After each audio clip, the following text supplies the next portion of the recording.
Gimana Yudas kok bisa mengambil rupa Yesus itu gimana caranya?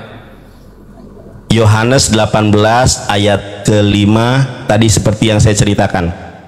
Boleh kiranya abang ganteng dari Katolik mendapat hidayah Allah. Amin.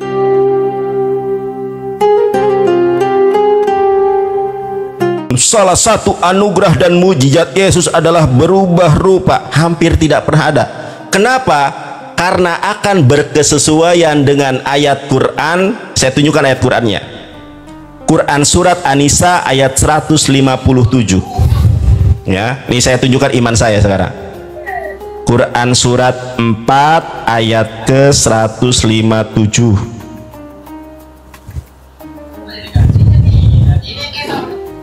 Ini Bang, ini Quran surat An-Nisa nih. Quran surat 4 ayat ke 157. Dan karena ucapan mereka, sesungguhnya kami telah membunuh Al-Masih Isa putra Maryam Rasulullah, padahal mereka tidak membunuhnya dan tidak pula menyalibnya, tetapi yang mereka bunuh ialah orang yang diserupakan dengan Isa bagi mereka tuh.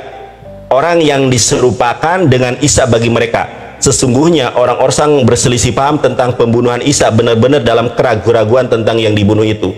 Mereka tidak mempunyai keyakinan tentang siapa yang dibunuh itu, kecuali mengikuti persangkaan belaka. Mereka tidak pula yakin bahwa mereka telah membunuh Isa Al-Masih.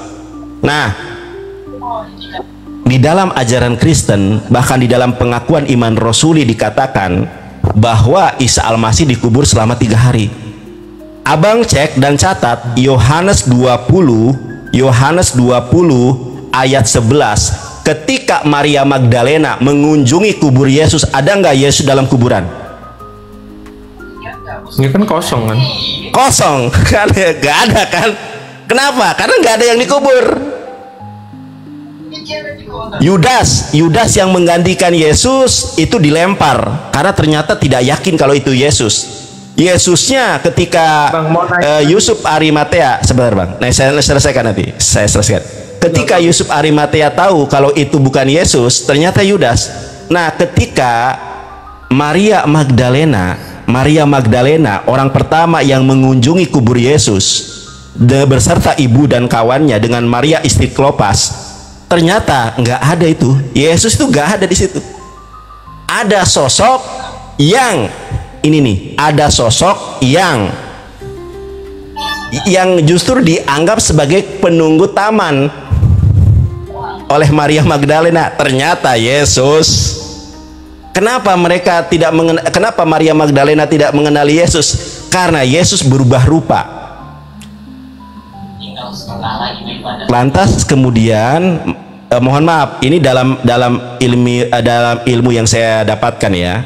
Ketika Yesus memanggil Maria Magdalena, di dalam bahasa Ibraninya Isah Seli, artinya istri aku. Ya, disitulah Maria Magdalena langsung paham kalau itu adalah Yesus. Sebelumnya nggak kenal itu Yesus, karena Yesus berubah rupa dengan rupa yang lain. Jadi nggak ada yang dikubur Bang, nggak ada yang dikubur di situ, nggak ada saksinya kalau Yesus dikubur di dalam gua yang gelap itu, nggak ada. Karena Yudas ditelantarkan di Bukit Golgota. Konklusinya adalah Bukit Golgota dengan Hakaldama itu adalah tempat yang sama. Bukit Golgota secara Ibraninya adalah Bukit Tengkorak.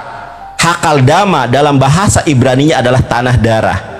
Itu sinonim sama seperti Jakarta dengan Batavia, Jakarta dengan Jayakarta, sama. Hakaldama tanah darah. Kenapa disebut tanah darah? Karena itu adalah tempat eksekusi. Tanah darah itu kan karena disebut tanah darah karena tempat eksekusi. Golgota, Bukit Tengkorak dengan Hakaldama itu adalah tempat yang sama. Makanya peta Alkitab, abang buka nanti peta Alkitab, tidak pernah membedakan antara Golgota dengan Hakaldama, itu tempat yang berbeda. Sampai sini ada yang mau ditanyakan?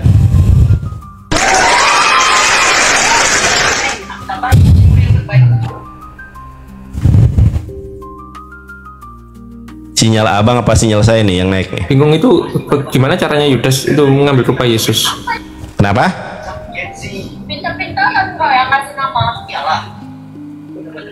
Gimana Yudas kok bisa mengambil rupa Yesus itu gimana caranya? Yohanes 18 ayat kelima tadi seperti yang saya ceritakan. Ya, ada rekonsiliasi. Amsal 21:18, pengkhianat mengganti orang yang Caranya jujur. gimana? Pada saat itu caranya gimana? Ya udah, Yudas berubah rupa dengan rupa Yesus, Yesus berubah rupa dengan rupa yang lain. Nggak, caranya itu gimana? Saya nggak ngerti. Maksudnya itu secara gaib Oke. atau gimana?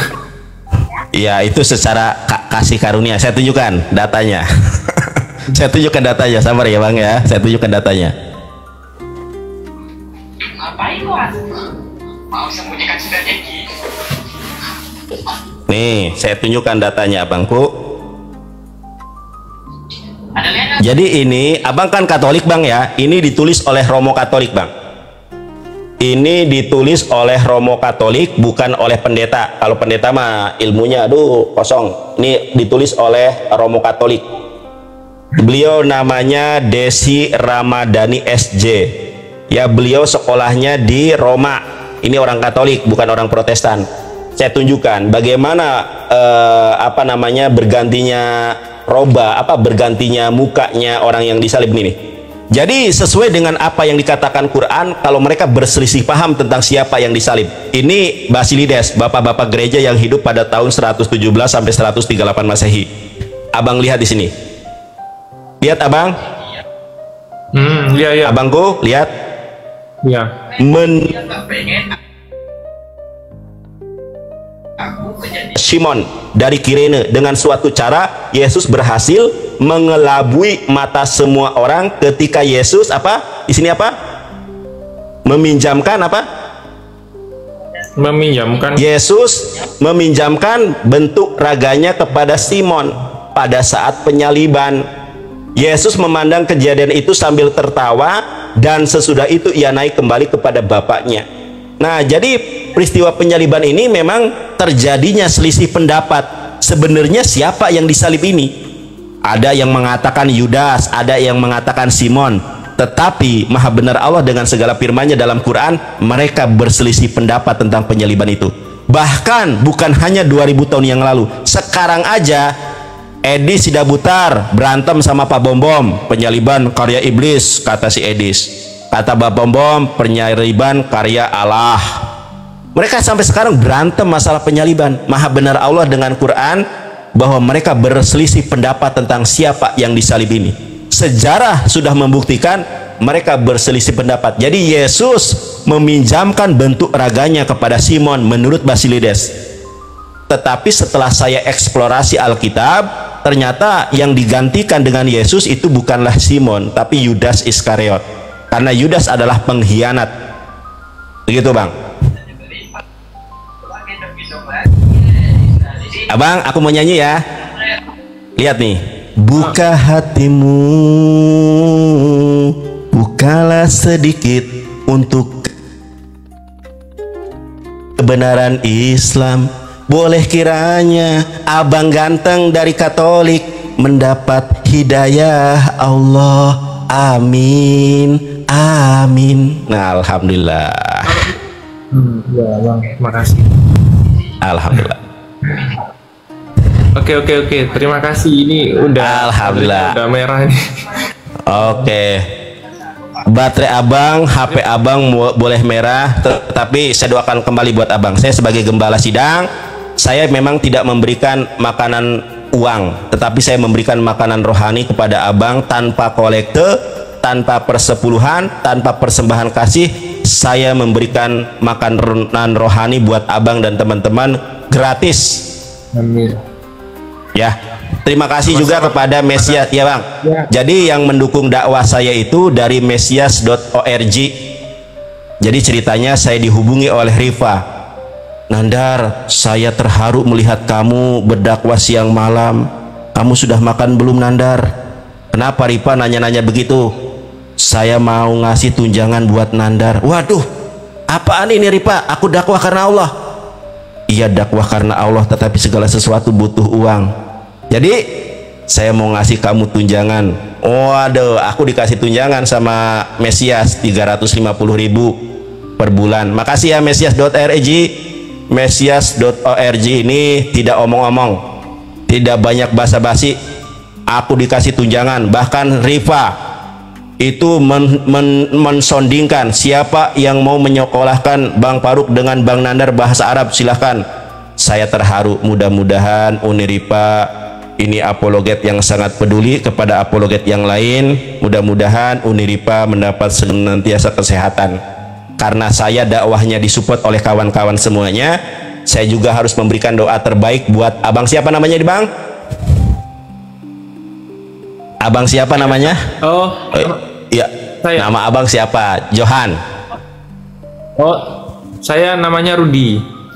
Bang Rudi, saya berdoa buat yang Bang Rudi.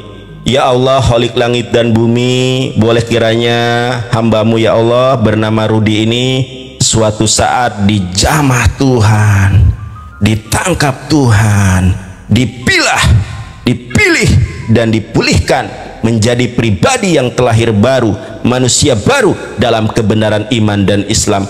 Banyak pribadi yang dipanggil Tuhan tetapi sedikit sekali yang terpilih. Bukan kamu yang memilih aku, tapi akulah yang memilih kamu.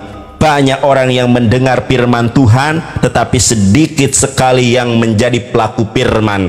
Boleh kiranya Abang Rudi suatu saat mendapatkan hidayah Allah. Alhamdulillahirabbil alamin, wassalatu wassalamu ala nabiyina Muhammadin, subhana rabbika rabbil izzati amma yasifun, wassalamun alal mursalin, walhamdulillahirabbil alamin.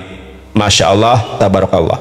Makasih Abang Rudi, sehat selalu. Kalau mau kalau mau tanya-tanya, ya makasih Bang Rudi. Kalau mau tanya-tanya, saya sudah follow Abang, nanti ini aja, kabar-kabar aja ya.